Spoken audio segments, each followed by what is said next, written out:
The emergency beacon screamed across Marcus Chen's console, cutting through the quiet hum of his mining station's life support systems. 3 months alone on asteroid XK 739, and this was the first distress signal he'd received. Most ships avoided this sector. Too many gravitational anomalies, too many ways to die. Marcus pushed back from his workbench, where he'd been calibrating sensor arrays for the morning's mining run. The signal originated from the dark side of the asteroid, where his motion sensors had been acting strange for the past week. He'd assumed it was interference from the heavy metals in the rock. Computer, analyze the distress signal, he commanded, pulling up the communication interface. Signal origin, unknown vessel, approximately 2 kilometers from current position. Hull composition suggests non-human construction. Warning, atmospheric readings indicate possible hazardous materials. Non-human. Marcus felt his pulse quicken. First contact protocols existed, but they assumed you'd meet aliens in controlled environments with diplomatic teams and universal translators. Not alone on a mining asteroid with nothing but basic emergency equipment.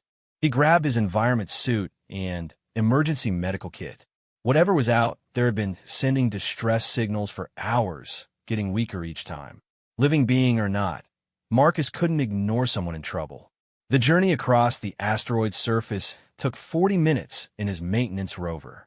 The crashed ship became visible as he crested a ridge, sleek, organic-looking curves that seemed to flow like liquid metal frozen in time. Definitely not human technology. Scan readings showed the hull had been breached in multiple places, atmosphere leaking steadily into space. Marcus activated his suit's external speakers. "This is Marcus Chun of Earth Mining Consortium.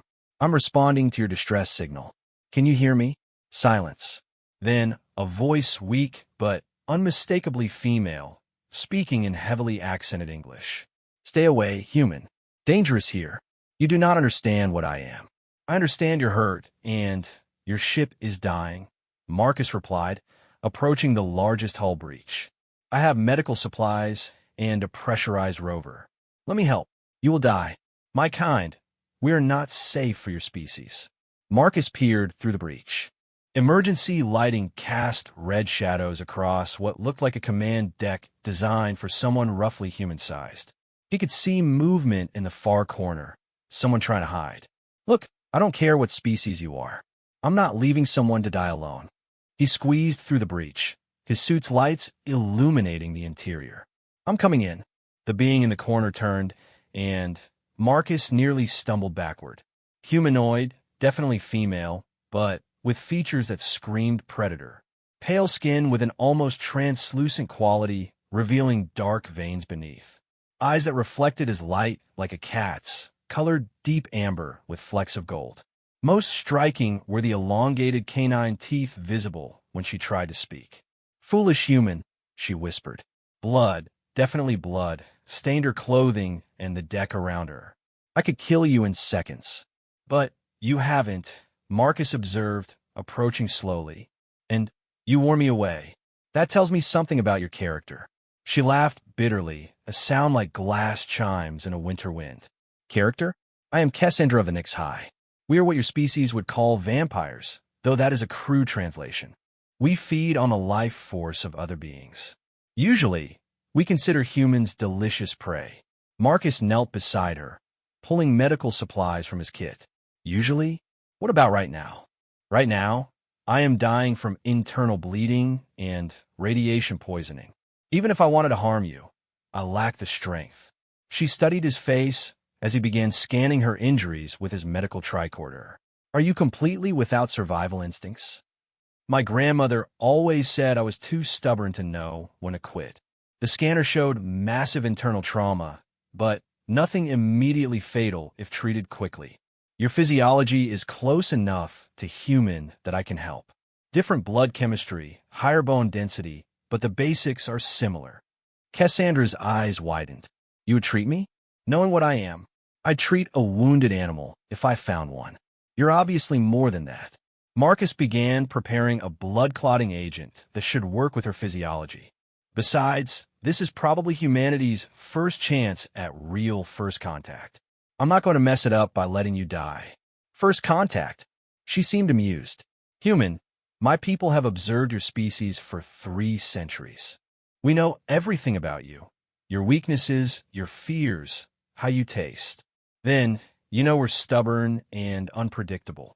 Marcus administered the clotting agent, watching her vital signs stabilize slightly. Hold still. This might hurt. As he worked, Cassandra studied him with those unsettling amber eyes. Marcus Chun, age 32, mechanical engineer. No family, few friends. You chose this isolation deliberately. How do you know that? Your psychological profile was compiled years ago. Most humans would have fled by now or attempted to kill me. You are treating my wounds while making casual conversation. This suggests either extraordinary courage or complete insanity. Marcus smiled as he sealed a particularly nasty gash on her arm. Maybe both. Tell me about your ship. Can we get it pressurized? The primary systems are dead, but life support has backup power for perhaps 6 more hours. She accepted his help sitting up, moving with fluid grace despite her injuries. You truly intend to keep me alive? Unless you object. Marcus helped her to her feet. My rover has better medical facilities, and my station has a full med bay. But I need to know, am I going to wake up tomorrow with you trying to bite my neck? Cassandra's laugh was stronger now, almost musical. Humans and your vampire folklore. We do not bite necks like animals. Our feeding is far more sophisticated. And no, Marcus Chun, you have shown me kindness when you could have left me to die. I am bound by honor not to harm you. Honor among vampires? Honor among all thinking beings. Something your species understands, even if mine has forgotten it recently. They made their way back to the rover together, Cassandra leaning on Marcus for support. As they secured her in the passenger seat, she spoke quietly. You should know, Marcus Chun, when my people discover what has happened here, they will come. They will want to understand how a human showed such disregard for his own safety to help one of their enemies. Are we enemies? Marcus asked, starting the rover's engine. We were. Perhaps that may change. The journey back to the mining station passed in comfortable silence. Marcus focused on driving while stealing glances at his passenger. Despite her alien features and predatory nature, there was something almost familiar about her. The way she watched the asteroid's landscape, the careful way she moved, the intelligence in her eyes. Marcus, she said as they approached the station's airlock. Why did you really help me? Truth, not your noble speeches about first contact. Marcus considered the question as he parked the rover. Honest answer? Because you tried to warn me away. Because you could have lied about what you were, and you didn't. Because when I look at you, I see someone who's spent too much time alone, just like me. Cassandra was quiet for a long moment. You may be the most dangerous human I have ever encountered. Dangerous how? Because you make me want to trust your species. And that could get us both killed. As they entered the pressurized station, Marcus couldn't help but wonder if he'd just saved a life or doomed his own species. Either way, it was too late to change his mind now. The universe had just become a much more complicated place. Marcus's medical bay hummed quietly as it completed its scan of Cassandra. The alien woman lay on the examination table, her pale skin almost glowing under the surgical lights. 3 hours of treatment had stabilized her condition, though her physiology continued to surprise him. Your bone density is incredible, Marcus observed, studying the display. And your muscle fiber composition, you're probably 10 times stronger than a human your size. 12 times, actually. Cassandra sat up carefully, testing her mobility. Your medical technology is more advanced than our intelligence report suggested. This healing gel you used, it adapts to alien tissue. Standard emergency medical protocol for space miners. You never know what you might encounter. Marcus helped her down from the table. The nanites in the gel read genetic patterns and adjust their repair functions accordingly. Took the scientists decades to perfect. Ingenious. She examined her treated wounds with professional interest. My people dismissed human medical science as primitive. This suggests our intelligence gathering has significant gaps. Marcus led her to the station's small living area, gesturing toward the couch. Tell me about your people. This surveillance you mentioned, how long has it been going on? Cassandra settled gracefully onto the couch, her amber eyes studying Marcus's sparse living quarters. 317 of your years. We first detected your radio signals in the early 20th century. Fascinating species, violent, chaotic, but with remarkable adaptability. Sounds like you've been planning something. Not planning. Avoiding. She accepted a cup of hot tea Marcus offered, inhaling the steam with obvious pleasure. Your species spreads quickly, claims territory aggressively, develops weapons constantly. Most galactic civilizations expand slowly, carefully. Humans multiply and spread like, what is your term, wildfire. Marcus sat across from her, noting how she held the cup with both hands as if savoring the warmth. So we're seen as a threat. You're seen as unpredictable. The Galactic Council has debated humanity's classification for decades. Some call you a warrior species. Others believe you're simply young and reckless. My people. She paused, sipping the tea. My people consider you food. Food. Marcus kept his voice neutral. And what do you consider us? I'm beginning to think we have been catastrophically wrong. Cassandra set down the cup and leaned forward. Marcus, in 3 centuries of observation, no human has ever willingly helped one of my kind. Your species typically flees or attacks when confronted with superior predators. You did neither. Maybe I'm just stupid. No, I have been analyzing your behavior since we met.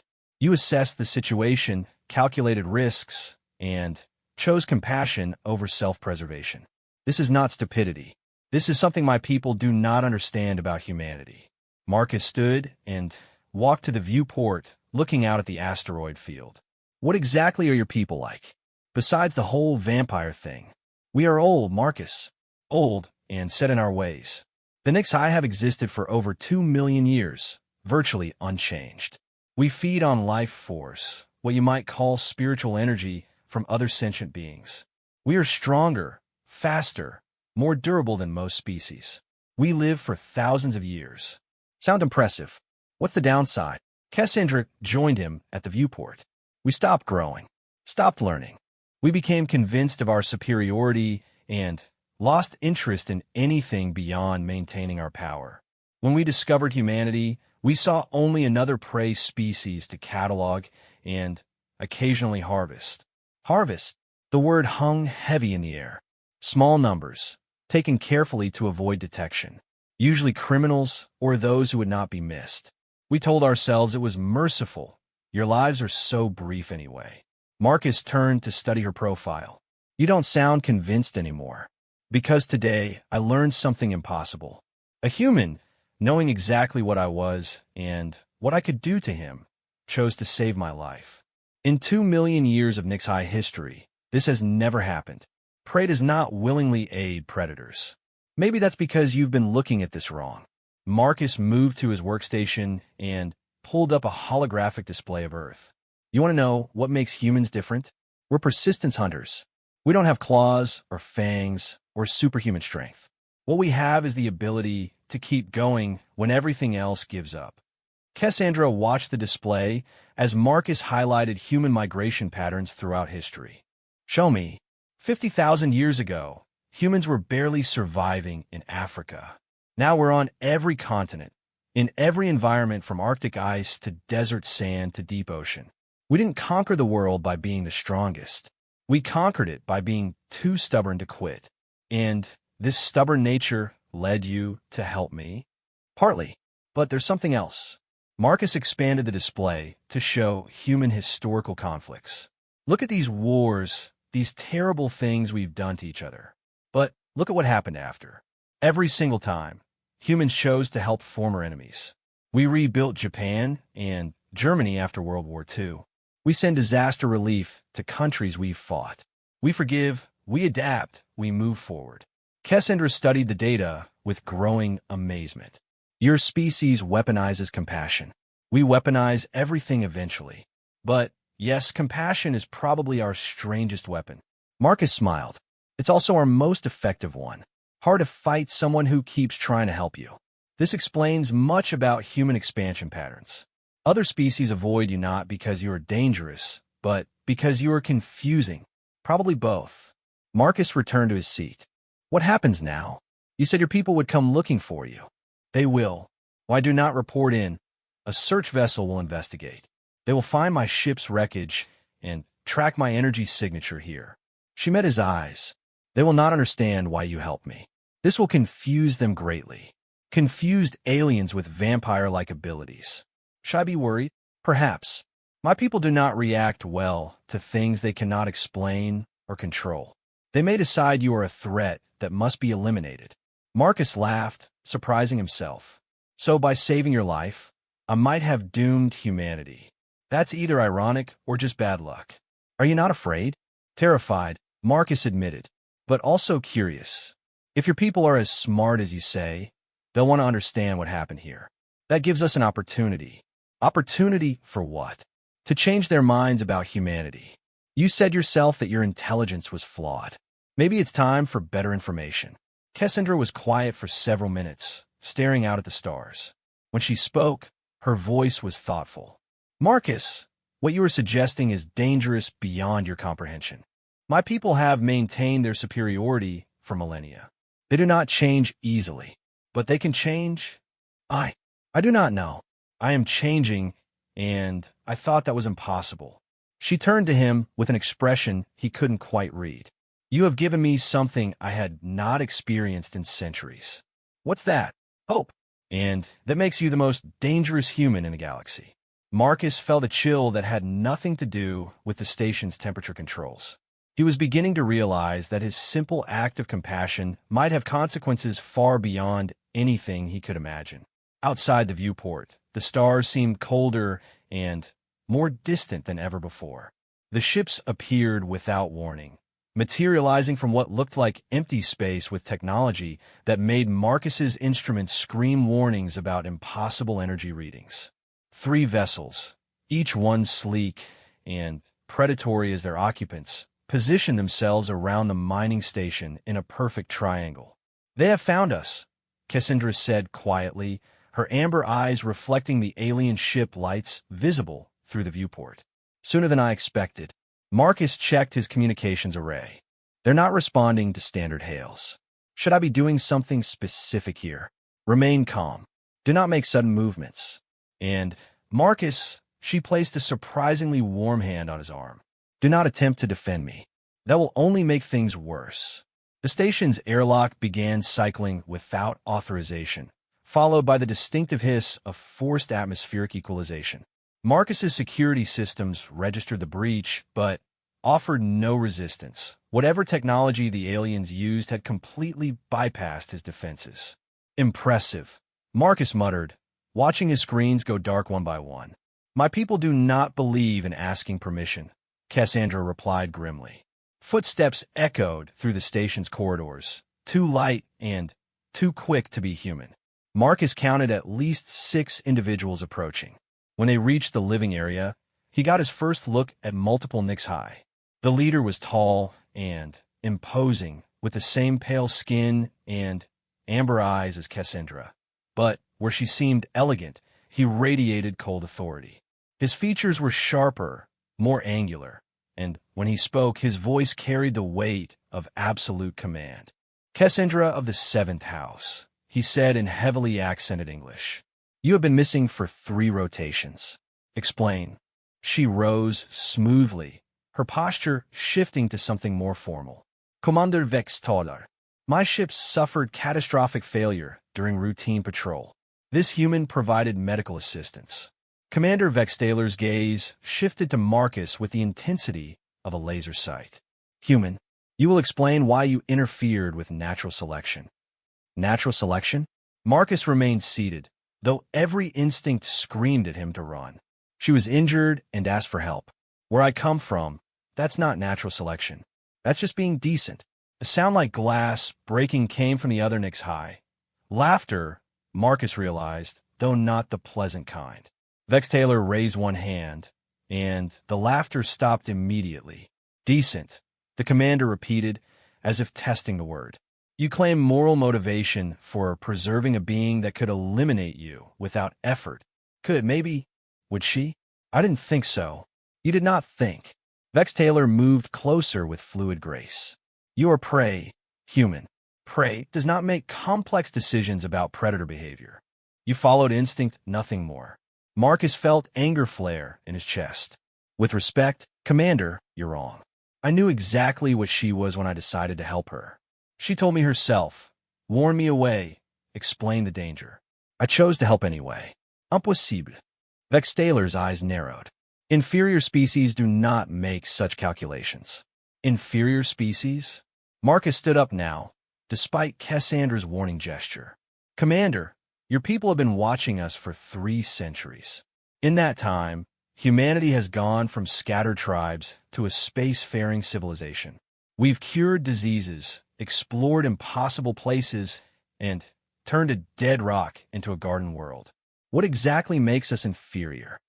The temperature in the room seemed to drop several degrees. The other HFY moved closer, and Marcus could see the predatory hunger in their eyes. Only Cassandra remained still. You live briefly and die easily, Vex Taylor said coldly. You fight constantly among yourselves. You consume resources without thought for tomorrow. You're chaos given form. We're adaptable, Marcus countered. We survive in environments that would kill most species. We learn from our mistakes and find solutions to impossible problems. And yes, we fight, but we also forgive, rebuild, and move forward together.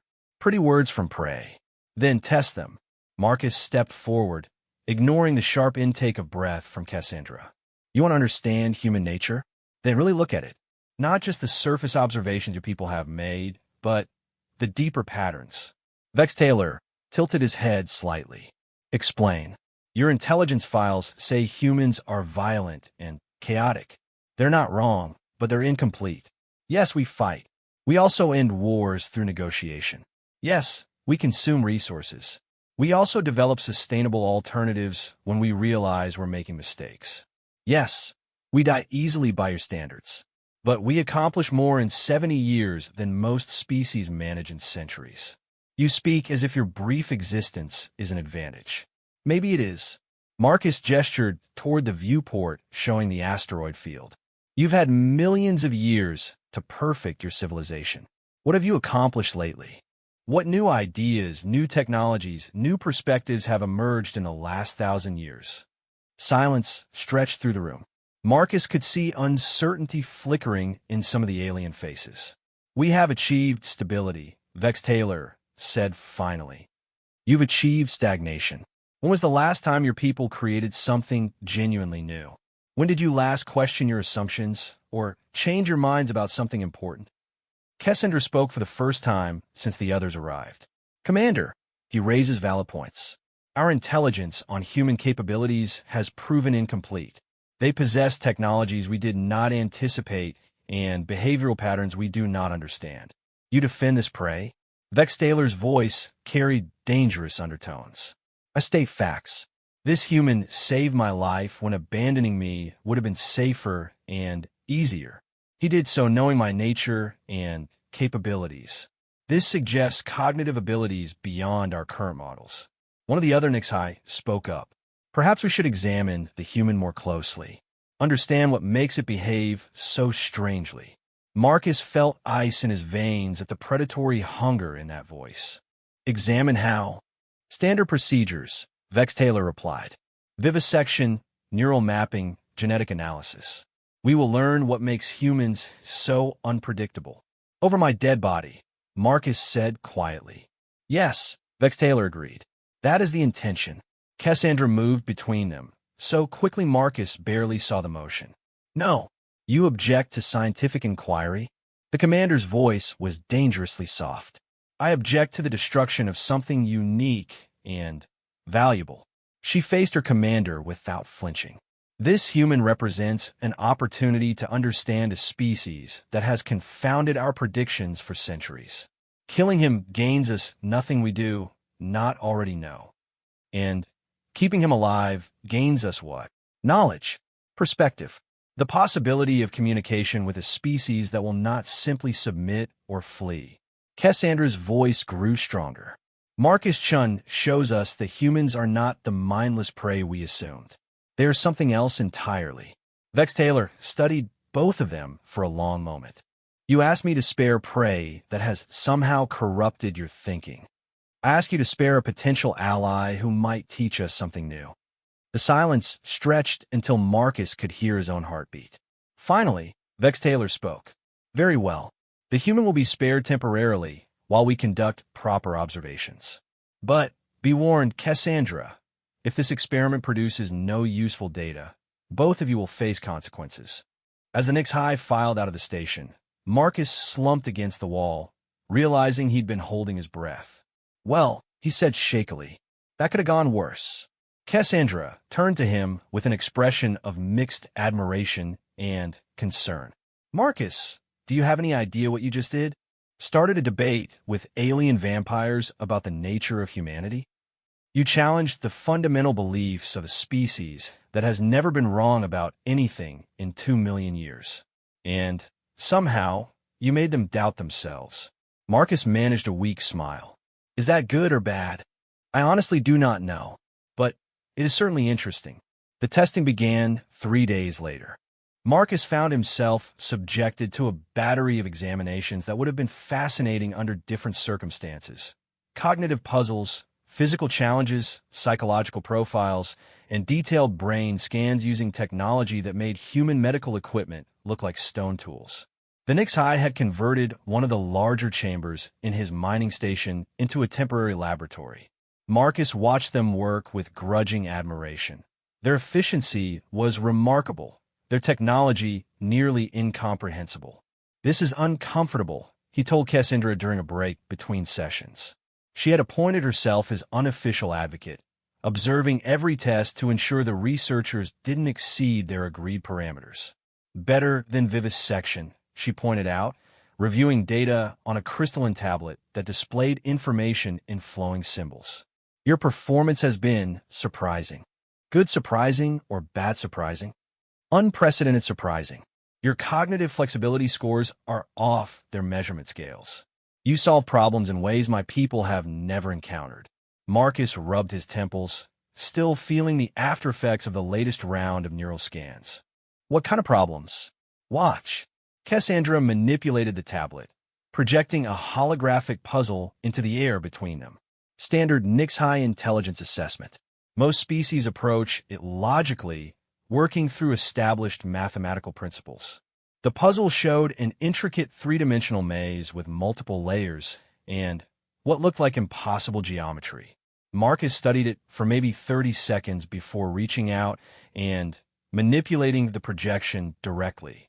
You can't solve it from the inside, he said, rotating the entire structure.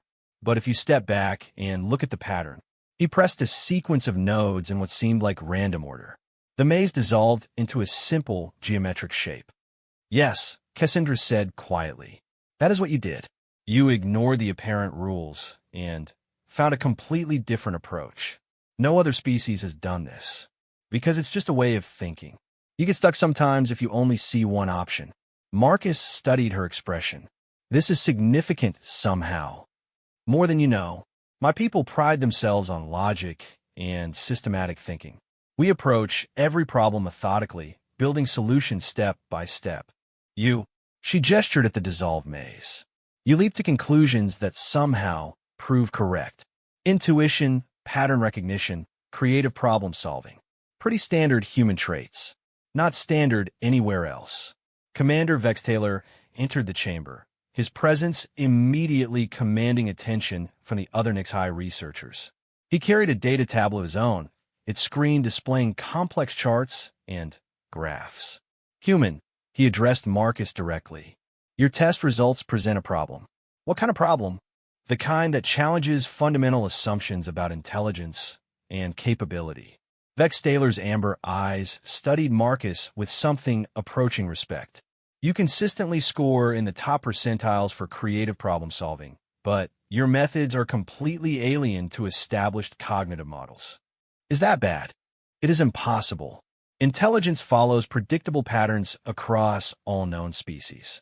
Logical progression, systematic analysis, incremental improvement. Your mind operates on principles we do not recognize. Kessinger stepped forward.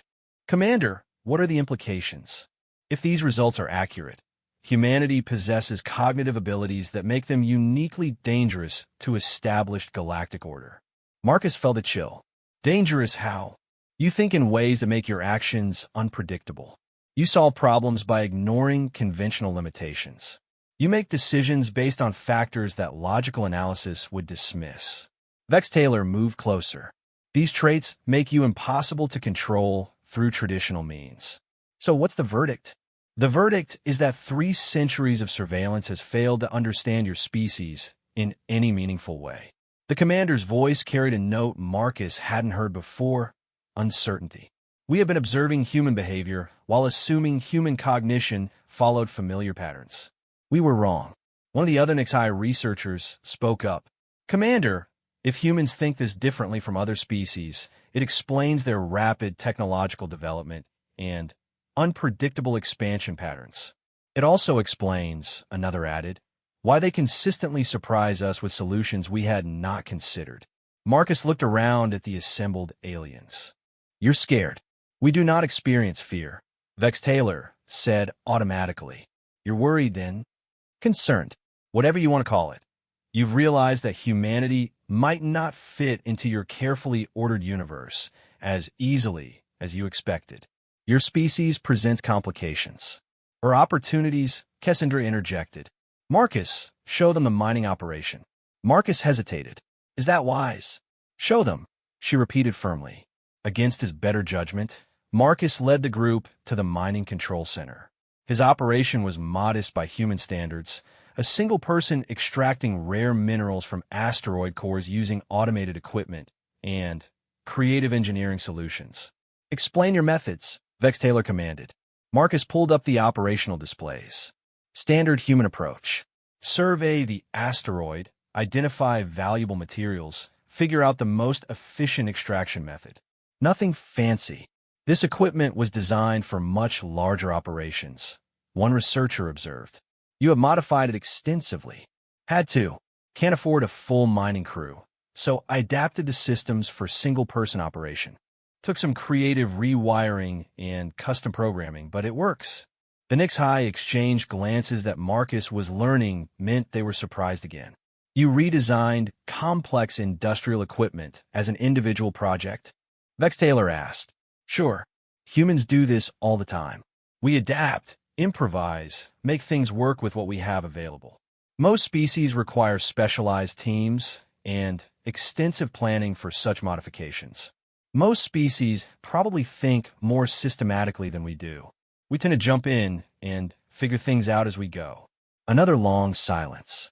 Marcus was getting used to these pauses while the aliens processed information that didn't fit their worldview.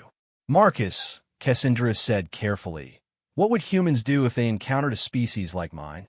Honestly, probably panic at first. But then we'd try to communicate, establish some kind of relationship, find common ground. Maybe trade knowledge or resources. Even knowing we consider you prey. We've dealt with predators before. We're pretty good at turning enemies into allies given enough time. And if diplomacy failed? Marcus met her gaze steadily. Then, we'd find a way to fight effectively or remove ourselves from the threat. Humans are very good at both survival and warfare when necessary. Vex Taylor spoke slowly. You would attempt to kill beings significantly stronger and more advanced than yourselves? We've done it before with other humans. David and Goliath, asymmetric warfare, guerrilla tactics. When you can't match someone's strengths, you find different ways to win. Fascinating. The commander turned to his researchers. Download all data on human military history. Cross-reference with expansion patterns and technological development. Commander, Kessinger said, what are your conclusions? My conclusion is that humanity is potentially the most dangerous species in the galaxy, not because of their weapons or their technology, but because of how they think. He faced Marcus again. Your species may force us to reconsider everything we believe about intelligence, capability, and the natural order. Marcus smiled grimly. Is that good or bad? I suspect, Vex Taylor replied, that it simply is. The question now becomes what we do with this knowledge. And what are the options? That, the commander said, depends on what you and your species truly want from the universe. Marcus realized that his simple act of compassion had grown into something much larger, a first contact situation that might determine humanity's place among the stars. The weight of that responsibility was almost overwhelming. Almost. The final test came a week later, though Marcus didn't realize it was a test until it was almost over. He was working on routine maintenance in the mining station's lower levels when the explosion shook the entire structure. Emergency alarms screamed through the corridors, and the lights flickered to emergency power. Marcus grabbed his emergency kit and rushed toward the source of the disturbance. He found two Nix-Eye researchers trapped beneath a collapsed bulkhead in what had been their temporary laboratory. Electrical fires crackled dangerously close to volatile research materials, and the artificial gravity in that section was failing intermittently. Marcus! Cassandra appeared at his shoulder, her amber eyes wide with alarm. The support beam shifted. They are pinned. One of the trapped aliens, the same researcher who had suggested examining Marcus through vivisection, looked up with pain and surprise as Marcus approached. Human, you should flee. This area is unstable. Yeah, I noticed.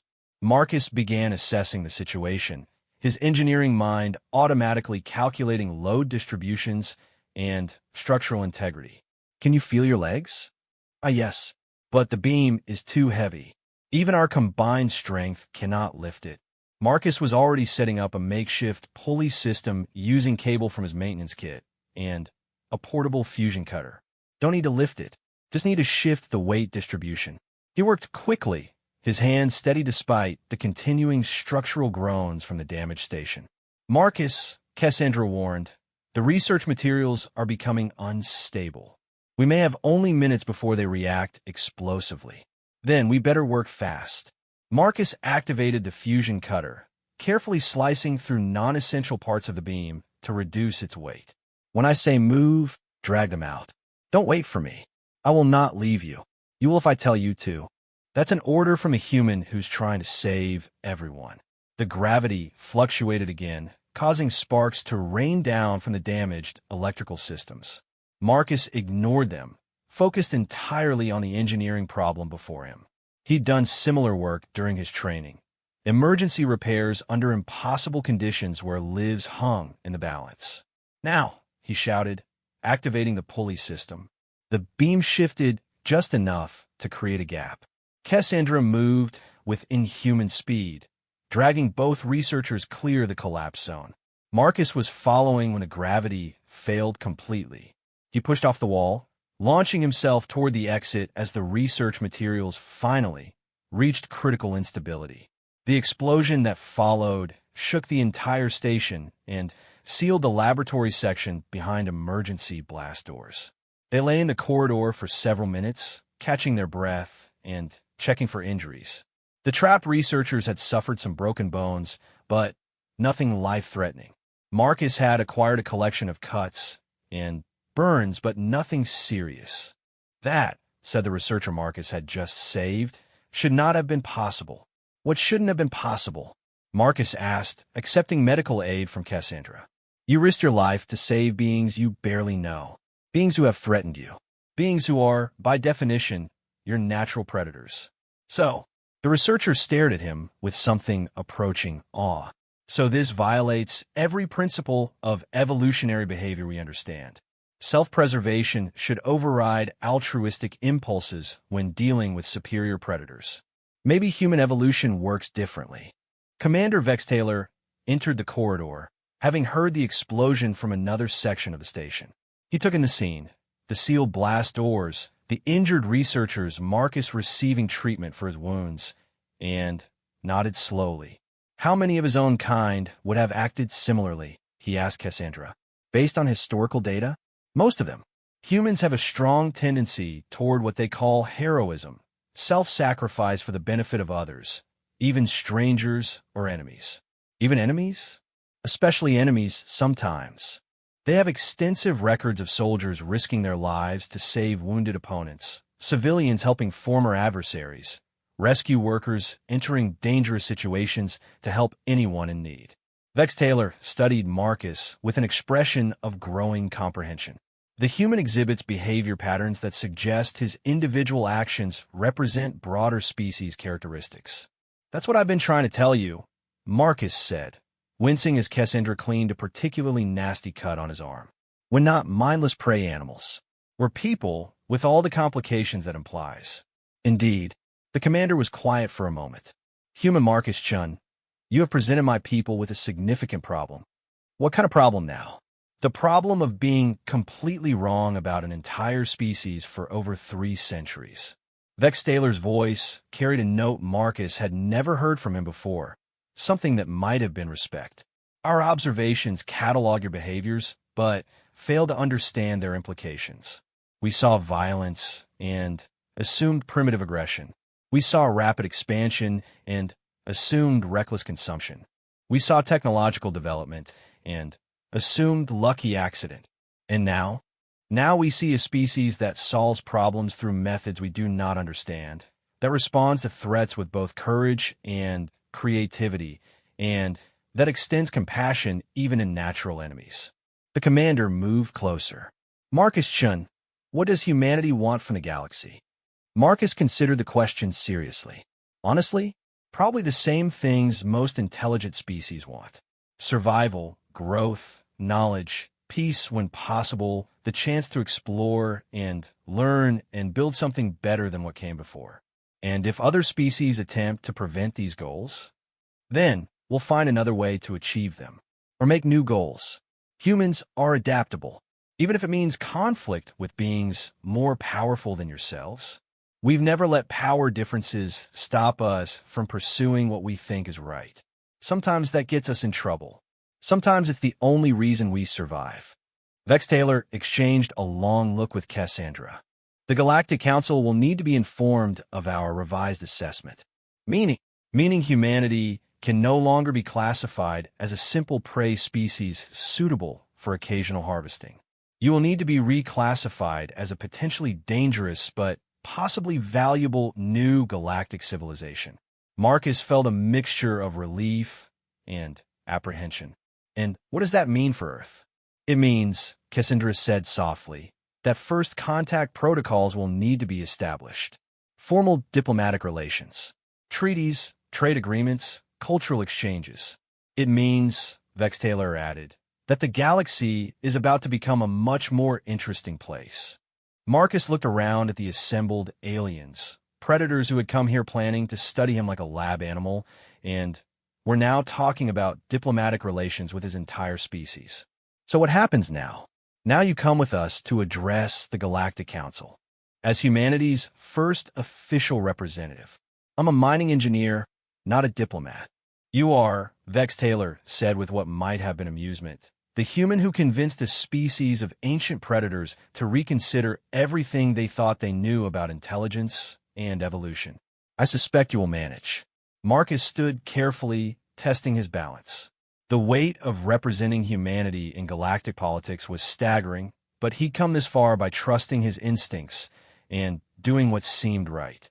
Well, he said finally, this should be interesting. Cassandra smiled, the first truly warm expression he'd seen from any Nix High. Marcus Chun, you have no idea what you have started. Story of my life, Marcus replied. Let's go see what happens next. As they prepared to leave the mining station that had become the site of humanity's true first contact, Marcus couldn't help but think about how a simple act of compassion had grown into something that might reshape the galaxy. He'd saved one alien's life, and somehow proved that humans deserved a place among the stars. Not bad for a day's work. Outside the viewport, stars that had once seemed distant and cold now looked like destinations waiting to be explored. The universe had become a much larger place, full of possibilities Marcus was only beginning to imagine. And somewhere in that vast darkness, humanity's future was beginning to unfold.